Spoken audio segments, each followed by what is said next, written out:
तर मुलांना आज आपण कोणत्याही लेटरच्या नंतर यू लावल्यानंतर आपण त्याचं उच्चार किंवा प्रोनाउन्सिएशन कशा प्रकारे करायला पाहिजे आणि कशा प्रकारे करतो त्याच्याविषयी आज आपण शिकणार आहोत. तर तुम्हाला माहित आहे, जसं आपण एखादा शब्द लिहिलो, समजा हा असं लिहिलो BUT, याला आपण काय म्हणतो? बट म्हणतो. काय म्हणतो? बट म्हणतो. त्याच्यानंतर CUT असं लिहिलं, समजा CUT, तर काय म्हणतो आपण त्याला? कट. काय म्हणतो आपण? परंतु समजा PUT असं लिहिलं तर मग काय म्हणतो आपण याला? पूट म्हणतो. कसं म्हणतो? पूट म्हणतो. मग असा कसा फरक आहे याच्यात बघा. आपण बी च्या नंतर यू लावलो तर बट म्हटलो, म्हणजे इथं उच्चार कसा आला? अ चा आला, आहे का ना? बट आला ना? त्याच्यानंतर इथं सी च्या नंतर यू लावलो, इथं उच्चार कसा आला? अ आला, कट. परंतु इथं उच्चार कसा आला? अ आला का? नाही. का आला मग? उ आला, उ. म्हणून आपण याला काय म्हटलो? पुट. याला कट. इकडे लक्ष द्या, याला कट म्हटलो, याला बट म्हटलो. तर बघ, तुम्हाला माहित आहे का कोणत्या लेटरच्या नंतर उ म्हणायचं का कोणत्या लेटरच्या नंतर अ म्हणायचं? तुम्हाला माहित आहे का? तुम्हाला माहित आहे का? माहित नसेल तर मग मी सांगणार आहोत तुम्हाला. म्हणजे कोणत्या लेटरच्या नंतर अ म्हणायचं आणि कोणत्या लेटरच्या सांगणार आहोत. तर लक्षात घ्या. इकडे समजा आपण कड्यावर लिहिणार आहोत. इकडे लक्ष द्या. तुम्ही म्हणा मी काय म्हणून लिहिणार आहोत. ए B C D E F G H I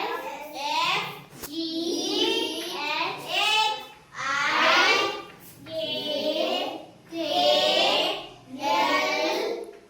M N. आता बघा, आपण पहिल्या ओळीमध्ये काय लिहिलेलं आहे? ए पासून तर कितपर्यंत लिहिलं? एन पर्यंत. म्हणजे कसं? A B C D E F G H I J K L M N. आता दुसरी ओळ. एन च्या नंतर कोणता लेटर येते? आता एन नंतर एम. कोणता येते? M. M N M O P Q R S T U B W X Y Z.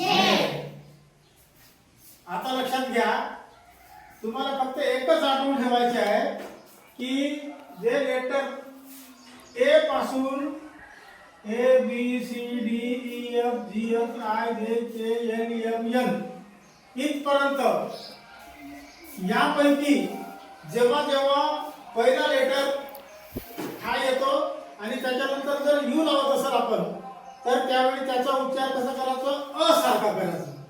कसा करायचा? अ. त्याच्यानंतर एमच्या नंतर जे लेटर्स येणार आहेत, त्या लेटरच्या नंतर जर यू असेल तर त्याचा उच्चार उ असा करायचा. कसा करायचा? उ करायचा आहे. तर उदाहरण सांगतो. हा, तर मग आपण याच्या अगोदर काय पाहिलेलं होतं की ए पासून तर एन पर्यंत. इकडे लक्ष द्या. ए पासून तर एन पर्यंत जेव्हा केव्हा पहिला अक्षर येईल त्यावेळी आपण यू लावून यू लागला असेल तर मग त्यावेळी त्याचा उच्चार कसा करायचा? असारखा करायचा. कसा करायचा? असारखा.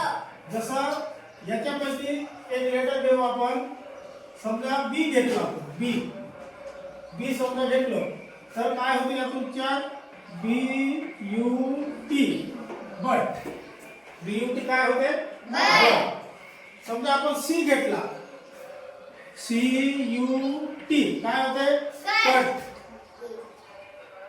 त्याच्यानंतर एच घेतलं समजा आपण एच जर घेतलं तर कसं होईल मग HUT हट कसा होतो याचा उच्चार हट हे झाले त्याच्यानंतर आपण खालच्या लेटरचा आपण घेऊ खालच्या लेटरला यू लावू आपण समजा आपण एम ला लावलो एम ला समजा यू लावलो तर मग याचा उच्चार अ होईल का उ होईल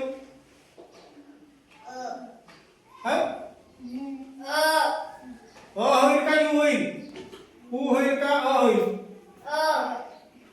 अ कसा होईल कारण यमच्या नंतर आहे ना हा यमच्या नंतर आहे ना हा इथपर्यंत ए पासून तर एन पर्यंत काय होईल उच्चार अ त्याच्यानंतर काय होईल मग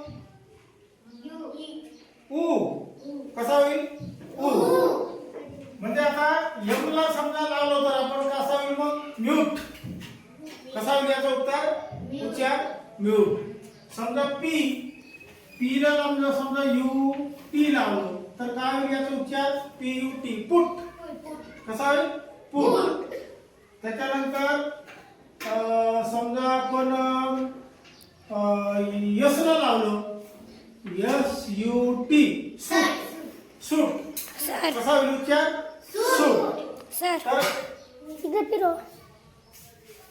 तर एकंदरीत आपण हे लक्षात घेतलेलं आहे लक्षात घ्या लेटर्स ए पासून तर एन पर्यंत जेवढे अक्षर असतील त्यांच्या पहिले जर यू येत असेल तर त्या ठिकाणी आपण अ हा उच्चार करायचा एनच्या नंतर जेवढे काय लेटर्स असतील एनच्या नंतर म्हणजे एम पासून तर